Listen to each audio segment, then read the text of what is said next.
বাংলাদেশে হিন্দুদের ওপরে অত্যাচারের প্রতিবাদে পূর্ব ঘোষণা অনুযায়ী উত্তর ২৪ পরগনার পেট্রাপোল সীমান্তের কাছে সোমবার কর্মসূচি করেন রাজ্যের বিরোধী দলনেতা শুভেন্দু অধিকারী। এবার কার্যত বাংলাদেশকে ফাতে মারার হুঁশিয়ারি রাজ্যের বিরোধী দলনেতার। এদিন তিনি বলেন যে এটা আমরা ট্রেলার দেখে গেলাম, পরের সপ্তাহে অত্যাচার যদি বন্ধ না হয়, প্রভু যদি মুক্তি না পান, তাহলে আমরা 5 দিন সব বন্ধ করে দেব। তারপরে আমরা 2025 সালে লাগাতার বন্ধ করব, দেখব আলু পেঁয়াজ ছাড়া কি করে খায় সেটা দেখিয়ে দেব। আমাদের নাম ভারতবর্ষ। উল্লেখ্য, এর আগে বাংলাদেশি মৌলবাদীদের উদ্দেশ্যে রীতিমতো হুঙ্কার দিয়েছিলেন শুভেন্দু অধিকারী, দিয়ে বলেছিলেন যে চিকিৎসা করাতে লাহোরে যান, করাচিতে যান, ভারতে আসবেন না। এই মুহূর্তে দাঁড়িয়ে বাংলাদেশের কি পরিস্থিতি রয়েছে আমরা জানি। চিন্ময় প্রভুকে গ্রেফতারির পর থেকেই উত্তাল হয়ে রয়েছে পরিস্থিতি, আর সেই পরিস্থিতি যাতে দ্রুত সমাধান করা সম্ভব হয়, সেখানে যাতে সনাতনী হিন্দুদেরকে রক্ষা করা যায়, তার জন্য শুভেন্দু অধিকারী রীতিমতন হুঙ্কার দিচ্ছেন, ভাতে মারার হুঁশিয়ারি দিচ্ছেন। কি বলছেন তিনি, শোনাবো।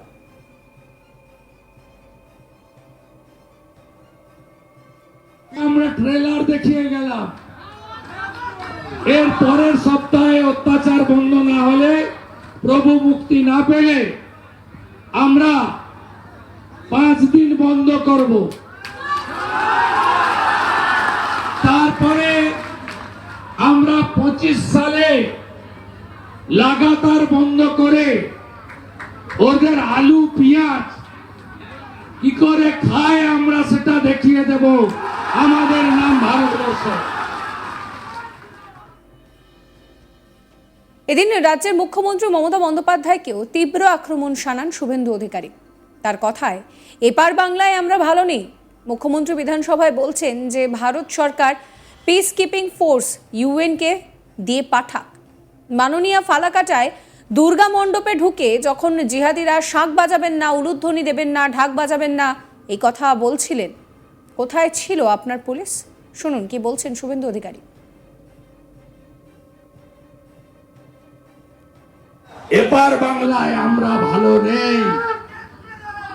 মুখ্যমন্ত্রী বিধানসভায় একটু আগে বলছেন ভারত সরকার পিস কিপিং ফোর্স জাতিসংঘকে দিয়ে পাঠান।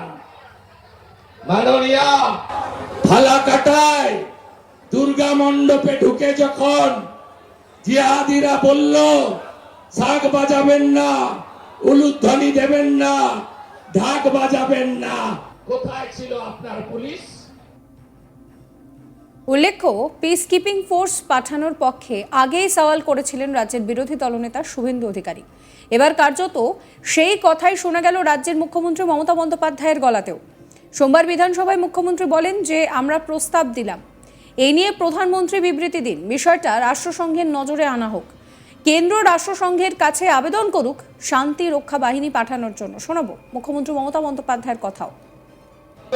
परिषद की तरफ से ये प्रोटेस्ट रैली इस so that they can send the peacekeeping force in Bangladesh and they can rescue or remove from Bangladesh. Foreigners of India can take up the matter with the United Nations so that they can send the peacekeeping force in Bangladesh and they can rescue or remove from. এদিন মুখ্যমন্ত্রী আরো বলেন যে আজ বিধানসভা থেকে বলছি, parliament চলছে, প্রধানমন্ত্রীকে বলছি আপনারা বিবৃতি দিয়ে জানান, আমাদের লোকেদের ফিরিয়ে দিতে চাইলে আমরা তাদের এখানে ব্যবস্থা করে দেব। আমি খেতে পেলে তারাও খেতে পাবে। আমি ইসকনের সঙ্গে কথা বলেছি, এই একই সঙ্গে তাকে বলতেও শোনা যাচ্ছে যে জাতীয় পতাকার এইভাবে অবমাননা হতে পারে না। কেন্দ্রের কাছে প্রস্তাব পাঠাচ্ছে, দরকারে ওই দেশে কেন্দ্র সরকার শান্তির বার্তা নিয়ে প্রতিনিধি পাঠাক, শান্তি রক্ষা বাহিনী পাঠানোর জন্য কেন্দ্র রাষ্ট্রসংঘের কাছে আবেদন করুক। প্রসঙ্গত, বাংলাদেশে যে হিংসা চলছে সেই বিষয়ে বিশ্বজুড়ে সমর্থন জোগাড় করতে কেন্দ্রকে পদক্ষেপ করার জন্য ইতিমধ্যেই আহ্বান জানানো হয়েছে আরএসএস এর তরফ থেকে। অন্যায়ভাবে গ্রেফতার হিন্দু সন্ন্যাসী তথা প্রাক্তন ইসকন নেতা চিন্ময় কৃষ্ণ দাসের অবিলম্বে মুক্তির দাবি করার পাশাপাশি বাংলাদেশে হিন্দুদের ওপরে চলা নিপীড়নের নিন্দা করেছেন আরএসএস এর সাধারণ সম্পাদক দত্তাত্রেয় হাসাবোলে। সেদেশে হিন্দু সংখ্যালঘুদের বিরুদ্ধে ক্রমবর্ধমান হিংসার ক্ষেত্রে মোহাম্মদ ইউনূসের নেতৃত্বাধীন বাংলাদেশ সরকার নীরব দর্শক হয়ে রয়েছে, সেই অভিযোগও করছেন তিনি। সম্প্রতি এক বিবৃতিতে আরএসএস অভিযোগ করছে যে বাংলাদেশে হিন্দু মহিলা সহ অন্যান্য সমস্ত সংখ্যালঘুদের উপরে মৌলবাদীদের হামলা, লুট, অগ্নিসংযোগের ঘটনার পাশাপাশি অমানবিক নৃশংসতার ঘটনা ঘটছে, যা অত্যন্ত উদ্বেগজনক। এর নিন্দা করা হচ্ছে। এই ধরনের নৃশংসতা অবিলম্বে বন্ধ করতে হবে।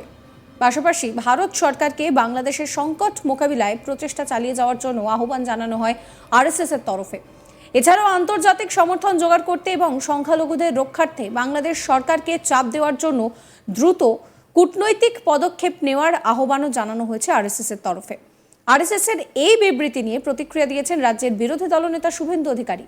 তিনি সাংবাদিকদের মুখোমুখি হয়ে বলেছিলেন যে পৃথিবীর সবচেয়ে বৃহৎ সামাজিক সংগঠন আরএসএস এর পক্ষ থেকে যে বিবৃতি সামনে এসেছে, তাতে আগামী দিনে ভারত সহ সমস্ত মানবিক দেশ রয়েছে, তাদের অবিলম্বে ইউএন এর মধ্যস্থতায় এসকেপিং ফোর্স পাঠানো উচিত, নয়তো ভয়াবহ ঘটনা ঘটবে।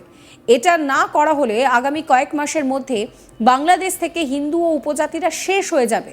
আমার মাও বরিশাল থেকে এক কাপড়ে এসেছিলেন।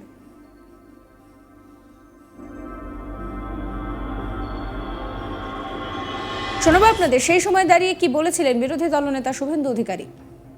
পৃথিবীর সবচেয়ে বৃহৎ সামাজিক সংগঠন আরএসএস এর পক্ষ থেকে, রাষ্ট্রীয় স্বয়ংসেবক সংঘের পক্ষ থেকে আজকে যে বিবৃতি সামনে এসেছে, এই বিবৃতির মধ্য দিয়ে আগামী দিনে ভারত সহ যে সমস্ত মানবিক দেশগুলি রয়েছে, তাদের অবিলম্বে ইউএনের মধ্যস্থতায় পিস কিপিং ফোর্স ইমিডিয়েট যত তাড়াতাড়ি সম্ভব পাঠানো উচিত।